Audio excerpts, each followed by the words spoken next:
Hi guys, இப்போ GM தமிழா இன்னைக்கு வந்து என்ன பத்தி பேச போறோம் அப்படின்னு பாத்தீங்கன்னா, இசை புயல் ரஹ்மான் இருக்கார் இல்லையா, அவரோட மனைவி வந்து பாத்தீங்கன்னா நேற்று ட்விட்டர்ல வந்து பாத்தீங்கன்னா ட்வீட் ஒன்று போட்டிருக்க சமூக வலைத்தளத்துல. இது வந்து பாத்தீங்கன்னா பத்து எரிஞ்சிட்டு இருக்கு. என்ன ஆகுன்னு பாத்தீங்கன்னா, ரஹ்மானுக்கு வந்து பாத்தீங்கன்னா விவாகரத்து பண்ண போறேன் அப்படின்னு சொல்லிட்டு சாய்ரா பானோ வந்து ட்விட்டர் பண்ணிருக்காங்க. அதுக்கு ரியாக்ஷன் வந்து பாத்தீங்கன்னா ரஹ்மான் வந்து பாத்தீங்கன்னா கூலா பண்ணியிருக்காரு. ஒருவேளை என்ன நடக்குது ரஹ்மானுக்கும் அவங்க மனைவிக்கும்? அது மட்டும் இல்லாம டைவர்ஸ் வந்து பாத்தீங்கன்னா நாளுக்கு நாள் வந்து அதிகரிச்சுட்டு போயிட்டு இருக்கு. என்ன நடக்க போகுது, என்ன வருங்காலத்துல வந்து இப்படி எல்லாம் நடக்கும், அதை பத்தி டீட்டெயிலா வந்து தெரிஞ்சுக்கலாம். ஜிஎம்எஸ் தமிழை வந்து ஃபர்ஸ்ட் டைம் பார்க்கணும், மறக்காம வந்து சப்ஸ்கிரைப் பண்ணிருங்க. வீடியோ வந்து ஸ்கிப் பண்ணா பாருங்க, அப்படி சொல்லி கொடுத்தாலும் முழுமை வந்து சேரும். வாங்க வீடியோக்குள்ள போகலாம்.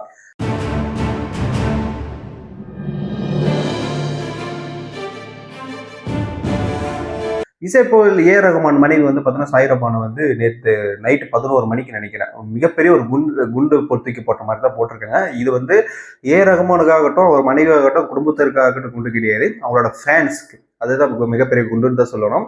என்னன்னா ரஹ்மான் வந்து பாத்தீங்கன்னா கிட்டத்தட்ட வந்து ஒரு 30 வருஷம் திருமண வாழ்க்கை, 29 வருஷம் முடிஞ்சது, 30 வருஷம் ஸ்டார்ட் ஆயிருக்கு. இந்த நிலையில வந்து பாத்தீங்கன்னா அவங்களோட குடும்பத்துல அவரோட குழந்தைகள் வந்து 3 குழந்தை இருக்காங்க. 3 குழந்தைகள் திருமணம் பண்ணிட்டாங்க. ரஹ்மான் பொறுத்த வரைக்கும் மியூசிக்ல வந்து பாத்தீங்கன்னா ஃபுல்லா அர்ப்பணிச்சுட்டு இருக்காரு. இந்த மாதிரி சூழ்நிலையில வந்து பாத்தீங்கன்னா ரஹ்மானுக்கு வந்து டிவைஸ் வர்றது வந்து பாத்தீங்கன்னா மிகப்பெரிய ஒரு தாக்கத்தை ஏற்படுத்துமா, இல்ல என்ன பண்ணும் அப்படின்னு பாத்தீங்கன்னா தாக்கத்துல ஏற்படுத்தாது. இதுக்கு முன்னாடி வந்து பாத்தீங்கன்னா ரஹ்மான் வந்து கணவன் மனைவி வந்து பாத்தீங்கன்னா மிகப்பெரிய லவ்.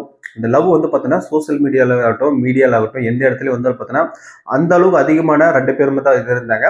எந்த வெளியில போனாலும் சரி, அவங்க வந்து பாத்தீங்கன்னா போட்டோ ஷூட் எடுக்கும் போதாகட்டும், எவ்வளவு பேர் உச்சத்துல இருக்கிற ஒரு இசையமைப்பாளர், அந்த இசையமைப்பாளர் கூட வந்து பாத்தீங்கன்னா கேஷுவலா நார்மலா இருப்பாங்க. அந்த அளவுக்கு வந்து பாத்தீங்கன்னா அவரோட லவ் வந்து பாத்தீங்கன்னா அதிகமா வளர்ந்துட்டு இருந்துச்சுன்னு தான் சொல்லணும்.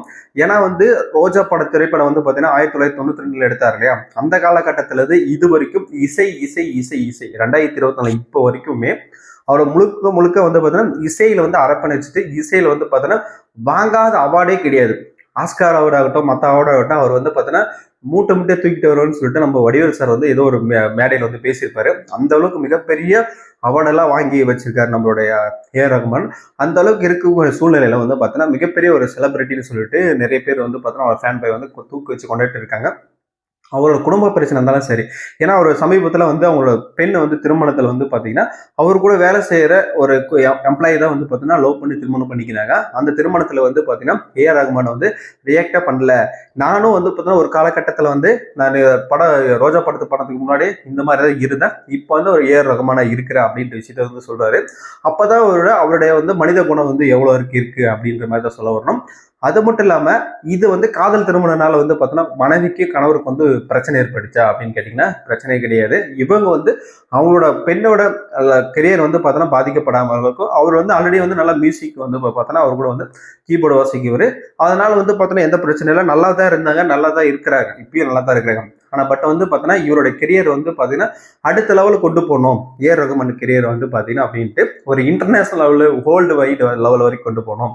ஏன்னா வந்து ஒரு ஹாலிவுட் ரேஞ்சுக்கு வந்து பார்த்தீங்கன்னா இங்கே வந்து பார்த்தீங்கன்னா அந்த அளவுக்கு வந்து ஒரு ஸ்டூடியோ வந்து உருவாக்கணும் அப்படின்றது தான் ரஹ்மானோட மிகப்பெரிய ஒரு கனவு. அந்த கனவு வந்து உருவாக்குறதுக்காக வந்து பார்த்தீங்கன்னா கிட்டத்தட்ட வந்து 2-3 வருஷமா வந்து பார்த்தீங்கன்னா அதுக்கான ஃபுல்லாக வந்து பார்த்தீங்கன்னா அதுக்கான ஸ்பெண்ட் பண்ணியிருக்காரு. அது மட்டும் இல்லாமல் இரவில் வந்து இசை, பகல்ல வந்து கொஞ்ச நேரம் தூக்கம், அதுக்கப்புறம் வந்து பார்த்தீங்கன்னா அதோட ஒர்க்கு, இந்த மாதிரி வந்து மிகப்பெரிய பிஸியான ஷெட்யூல்ல தான் வந்து பார்த்தீங்கன்னா ஒர்க் பண்ணிருக்காரு ரஹ்மான். இந்த மாதிரி காலகட்டத்தில் வந்து பார்த்தீங்கன்னா அவரோட மனைவி வந்து பார்த்தீங்கன்னா இந்த மாதிரி விஷயம் வந்து ட்விட்டர்ல போடுறதுக்கு வந்து பார்த்தீங்கன்னா இவர் வந்து ரியாக்ட் பண்ணிக்கிறாரு. நான் வந்து ஒரு 30 வருஷம் வந்து கடந்து போகும் அப்படின்னு தான் எதிர்பார்த்தேன். ஆனால் பட் வந்து எனக்கு இந்த மாதிரி ஒரு சூழ்நிலை வந்து அமைஞ்சிருச்சு திருமண வாழ்க்கையில அப்படின்ற மாதிரி ரியாக்ட் பண்ணிருக்கிறேன். இது வந்து பார்த்தீங்கன்னா அவரோட பெண்ணு தான் வந்து அவங்களோட மனைவி தான் வந்து பார்த்தீங்கன்னா ஃபர்ஸ்ட் இது பண்ணியிருக்காங்க, இது ட்விட்டர்ல வந்து போட்டிருக்காங்க. அதுக்கப்புறம் வக்கீல் நோட்டீஸ், லீகல் நோட்டீஸ்லாம் அதுக்கப்புறம் என்ன ப்ராசஸ் அதெல்லாம் போயிட்டு இருக்கு. ஆனால் பட் வந்து இவர் வந்து திருமண வாழ்க்கை வந்து எப்படி நடந்துச்சு அப்படின்னு பார்த்தீங்கன்னா கிட்டத்தட்ட வந்து ரஹ்மான் வந்து மியூசிக்ல வந்து பார்த்தீங்கன்னா ஆர்வமா இருப்பார்ல, முழுகிட்டு அதுல என்ன வந்தோ மக்களுக்கு வந்து பார்த்தீங்கன்னா நல்லா கவரணும், நல்ல மியூசிக் வந்து மக்களுக்கு வந்து கொடுக்கணும் அப்படின்ற நோக்கத்தில் வந்து பார்த்தீங்கன்னா இருந்தார் இல்லையா. அங்கே வந்து ஸ்டூடியோவில் வேலை செய்யும்போது 29 வயசுல போயிட்டு அம்மா கிட்ட போயிட்டு இவரே தானா வாண்டடா வந்து எனக்கு வந்து திருமணம் பண்ணி வைமா அப்படின்னு கேட்கும்போது இவர் ஒரு 3 கண்டிஷன் போட்டிருக்காரு ரஹ்மான். எனக்கு படிச்ச பொண்ணா வேணும், குடும்பத்தில் அடக்கமா இருக்கணும், அழகான பொண்ணா இருக்கணும் அப்படின்ற மாதிரி விஷயத்த வந்து கேட்டிருக்காரு. இதுக்கு ஏற்றப்ப பெண்ணு வந்து பார்த்தோன்னா அவர் அம்மாவே, ஏன்னா மகனுக்கு வந்து திருமண வயசு வந்து 29 ஆயிடுச்சுல, திருமணம் பண்ணணும்னு தேடிந்த சூழ்நிலையில வந்து மகனே வந்து கேட்கும் போது அம்மாவுக்கு வந்து ஆச்சரியப்பட்டு இவங்க வந்து விரைவில் வந்து திருமணம் பண்ணிக்கன்னு சொல்றாங்க. அதுக்கப்புறம் வந்து சாய்ரா பானோ வந்து பார்த்தோன்னா பார்க்குறாங்க. பார்த்துட்டு அந்த பெண்ணை வந்து பொண்ணு கேட்க போகும்போது வந்து பார்த்தீங்கன்னா ஏஆர் ரஹ்மான் கிட்ட வந்து இவங்க 2 கண்டிஷன் வச்சுக்கிறாங்க. என்ன கண்டிஷன்னா, ஒண்ணு நல்லா இங்கிலீஷ் பேச தெரியுமான்னு கேட்டிருக்காங்க. இன்னொன்னு கார் டிரைவ் பண்ண தெரியுமான்னு கேட்டிருக்காங்க. 2 விஷயம் தான் கேட்டிருக்காரு. ஆக்சுவலி வந்து பார்த்தீங்கன்னா இவர் எல்லா விஷயம் தெரியும் இல்லையா? இது ஓகே, ஆமா நல்லா பேசுற அப்படின்னு சொல்ல வந்து என்ன ஆகுதுன்னா திருமணம் வந்து முடியுது. திருமண வழக்கு வந்து பார்த்தீங்கன்னா கிட்டத்தட்ட வந்து 29 வருஷம் முடியுது. 30வது வருஷம் வந்து ஸ்டார்ட் ஆகுது. இந்த வருஷத்துல வந்து பார்த்தீங்கன்னா கிட்டத்தட்ட அவங்களுக்கு வந்து 3 குழந்தைகள், 2 பெண் குழந்தைகள், ஒரு பையன் இருக்காங்க. இவங்களுக்கு வந்து பார்த்தீங்கன்னா திருமணம் வந்து அவங்க எஜுகேஷன் எல்லாம் வந்து முடிச்சுட்டாங்க. இதுக்கப்புறம் வந்து பார்த்தீங்கன்னா அவங்களோட லைஃப்ல வந்து பார்த்தீங்கன்னா ஃப்ரீயா இருக்கணும், நல்லா என்ஜாய்மெண்ட் பண்ணணும்.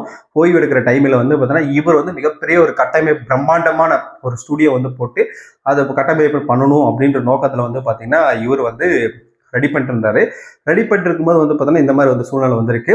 திரைப்பட காலத்துல வந்து பார்த்தீங்கன்னா மிகப்பெரிய உச்சத்தை தொட்ட ஒரு மாமனிதன் தான் சொல்லணும். 1992 வந்து பார்த்தீங்கன்னா ரோஜா ஃபர்ஸ்ட் திரைப்படத்துல வந்து 2 தேசிய விருது வாங்கின ஒரு மாமனிதன்.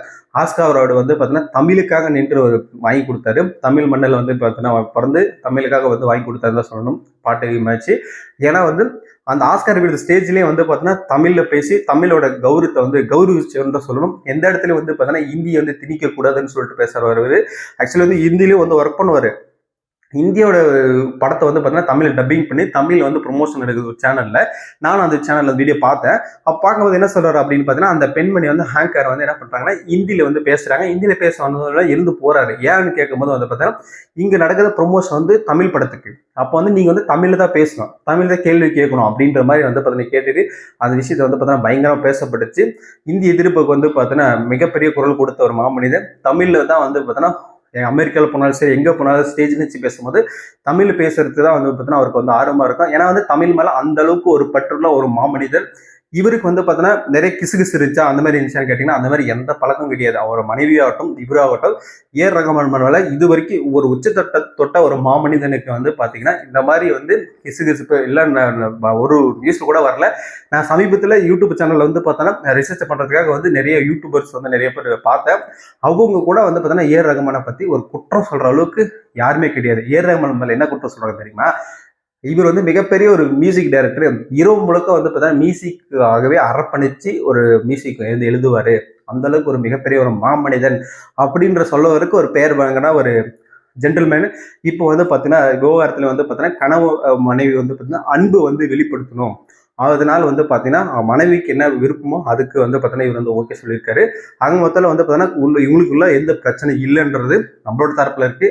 ஆனா பட் வந்து ஒரு சில டைம்ல வந்து யோசிச்சு இவங்களுக்கு வந்து பார்த்தீங்கன்னா ஒரே ஒரு ரிக்வஸ்டா வந்து பார்த்தீங்கன்னா ஒரு ஃபேன்ஸா கேட்டுக்கிறது என்னன்னா, இது குடும்ப வாழ்க்கைன்றது பார்த்தீங்கன்னா சமூக ஊடகத்துல இருந்து வெளியிட்டது வந்து பார்த்தீங்கன்னா எனக்கு தனிப்பட்ட முறையில் பிடிக்கல. ஏன்னா வந்து அவங்களோட குழந்தைகள் வந்து பார்த்தீங்கன்னா இது வந்து எங்களோட பர்சனல் விஷயம், அதனால வந்து பார்த்தீங்கன்னா இது வந்து மதிப்பு கொடுங்க அப்படின்ற விஷயத்த கேட்டிருக்காங்க. இவங்களோட விஷயத்துக்கு வந்து மதிப்பு கொடுத்து கண்டிப்பா வெளிப்படுத்தலாம். ஆனா வந்து சமூகத்துல வந்து ஊடகத்துல இருந்து வெளியே வந்ததுக்கு அப்புறம் வந்து பார்த்தீங்கன்னா நீங்களே வெளியிட்டதுக்கு அப்புறம் இது வந்து பேசணுன்றது என்னோட கருத்து. ஆக மொத்தத்தில் வந்து பார்த்தீங்கன்னா ஏஆர் ரஹ்மானும் அவங்க சாய்ரப்பனும் வந்து பார்த்தீங்கன்னா ஒரு நிமிஷம் நின்று நிதானமா பொறுத்து யோசிச்சாங்கன்னா இந்த விஷயத்த வந்து விவகாரத்தை வந்து கேன்சல் பண்ணலாம். ஆனால் பட் வந்து என்ன நடக்குதுன்னு தெரியல. இல்லை அவங்களுக்குள்ள ஏதாச்சும் மனக்கசப்பு ஏற்பட்டு இருக்கலாமா, இல்லை மனக்கசப்புனால இந்த மாதிரி சுச்சுவேஷன் வந்து நடந்திருக்குமான்றது நம்மளுக்கு தெரியல. ஆனால் பட் வந்து நம்மளுக்கு தெரிஞ்சு இது வரைக்கும் இந்த ஊடகத்தில் வந்து பார்த்தீங்கன்னா தெரிஞ்சு வந்து பார்த்தீங்கன்னா ஏஆர் ரஹ்மானும் சாய்ரப்பனும் வந்து பார்த்தீங்கன்னா மிகப்பெரிய ஒரு லவ்ல தான் இருக்காங்க. ஆனால் பட் வந்து இந்த மாதிரி வந்து ஒரு சூழ்நிலை அமைஞ்சது மிகப்பெரிய ஒரு ரசிகர்களுக்கு வந்து பார்த்தீங்கன்னா இழப்பீடுன்னு தான் சொல்லணும். கண்டிப்பா வந்து நான் 2 நிமிஷம் 3 நிமிஷம் யோசிச்சிங்கன்னா உட்காந்து ஃப்ரீயா யோசிச்சிங்கன்னா இது வந்து திருமண வாழ்க்கை வந்து தடைப்படாது அப்படின்னு சொல்லிக்கலாம். சமூகத்துல வந்து பார்த்தீங்கன்னா நாளுக்கு நாள் வந்து விவகாரத்தை வந்து அதிகரிச்சு தான் போகுதுன்னு சொல்லணும். ஏன்னா வந்து ஒரு செலிபிரிட்டி வந்து ஒரு விவகாரத்தை பண்றாங்கன்னா இவர் வந்து பார்த்தீங்கன்னா சமூகத்துல வந்து அவங்களோட ஃபேன்ஸாக கூட நிறைய பேர் வந்து விவகாரத்துன்றது அசால்ட்டா போயிடுச்சு. இந்த விவகாரத்தை வந்து பார்த்தீங்கன்னா டெய்லி வந்து ஒரு நாளைக்கு வந்து லாஸ்ட் டைம் ஒரு சர்வே ஒன்று எடுத்து போட்டோம். சர்வேல வந்து பார்த்தீங்கன்னா 100க்கு வந்து 2% வந்து பார்த்தீங்கன்னா விவகாரத்தை வந்து டெய்லி வந்து ஆயிட்டு இருக்கு திருமணத்துல அப்படின்ற மாதிரி வந்து சர்வே வந்துச்சு. இப்பெல்லாம் எடுத்து பார்த்தோன்னா 2 3 4 பேர்லாம் போயிருக்கும். இந்த அளவுக்கு வந்து பார்த்தீங்கன்னா டிவைஸ்ன்றது வந்து பார்த்தீங்கன்னா சீக்கிரமா விவகாரத்துன்றது அதிகரிச்சுட்டு போகுதுன்றது என்னோட கருத்து.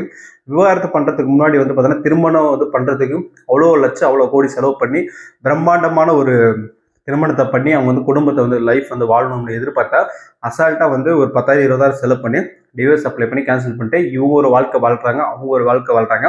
அது நம்மளுக்கு வந்து கிராமத்தை பொறுத்த வரைக்கும் அது வந்து சரியில்லை, நல்லா இருக்காதுன்றது என்னோட மனநிலை. உங்களோட மனநிலை என்னன்றது கருத்துக்கு வந்து கமெண்ட் பாக்ஸில் கமெண்ட் பண்ணுங்க. கண்டிப்பா வந்து ஏஆர் ரஹ்மான் அவர்கள் வந்து பார்த்தீங்கன்னா இன்னும் மேன்மேலும் வளரணும். பட் வந்து குடும்பத்தோட வளர்ந்தாருன்னா இன்னும் நல்லா இருக்கும்ன்றது என்னோட கருத்து. உங்களோட கருத்துக்கள் என்னென்ன கமெண்ட் பாக்ஸில் கமெண்ட் பண்ணுங்க. தொடர்ந்து இணைந்திருங்கள். நெக்ஸ்ட் வீடியோல இருந்து சந்திக்கலாம். பாய்.